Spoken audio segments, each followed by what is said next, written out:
Bonjour à tous. Alors, on est venu me parler, on m'a demandé plusieurs fois d'expliquer davantage cette carte-là. Bon, elle veut tout dire et rien dire, et qu'est-ce qu'il y a derrière? Alors, une addiction, c'est déjà quelque chose dont on ne peut se passer. Alors, dedans, il y a la cigarette, l'alcool, le sexe, le jeu, tout ce qui est substance. Mais c'est aussi un comportement excessif, ni plus ni moins de toute façon, quelle que soit la manière, quelle que soit l'addiction, c'est un comportement excessif où la personne est dedans, de manière consciente ou inconsciente.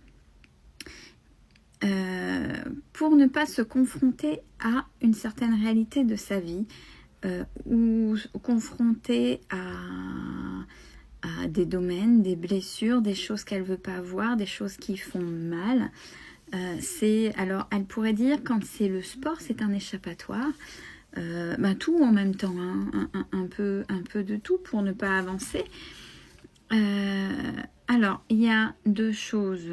Pour les personnes qui ont des addictions, alors elles se mettent dedans parce qu'il y a un mal-être.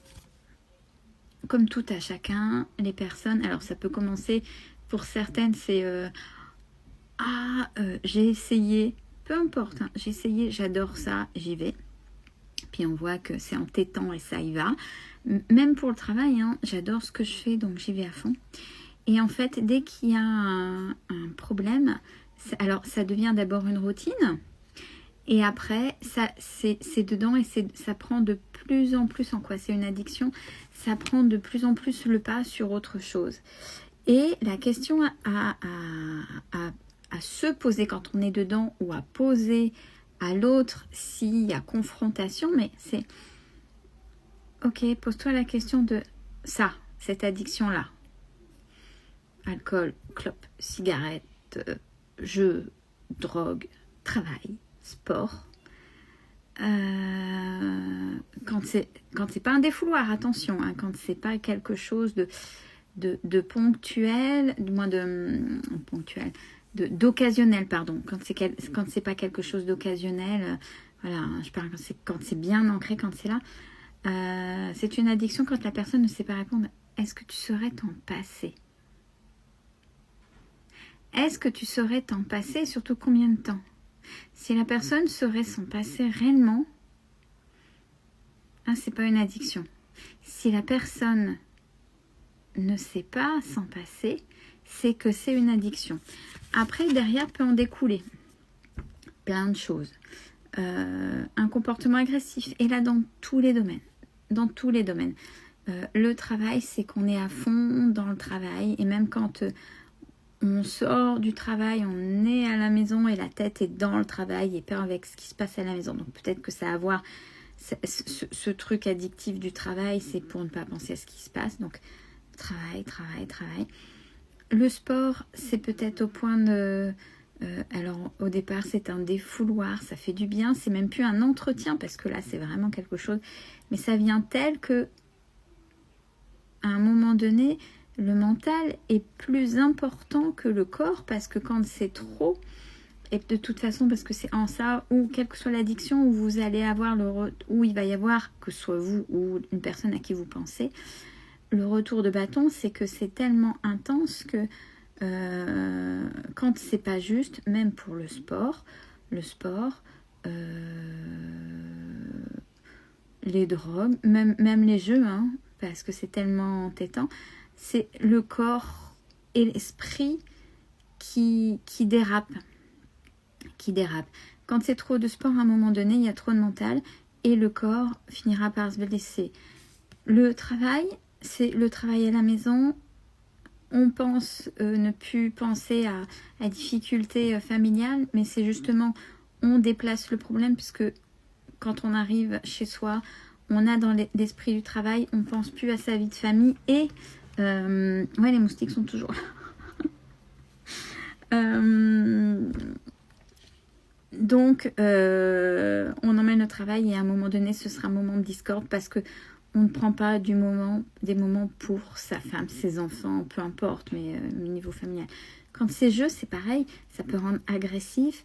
Au niveau intellectuel, ça peut décrocher. Les drogues, tout ce qui est drogue, substances, cigarettes,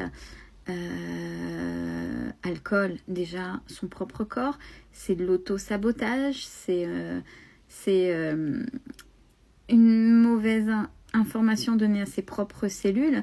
On pense se faire du bien, mais on se fait du mal à l'intérieur. Et ça peut encore aussi, puisque c'est quelque chose d'entêtant, avoir résonance avec l'extérieur, c'est-à-dire que les autres, à un moment donné, sauf si vous les embarquez, et là c'est de la manipulation, parce qu'il y en a qui arrivent à aller, prends une clope, prends un joint, prends un verre d'eau, peu importe, parce que c'est compliqué de le faire tout seul, tellement on a envie de se le faire.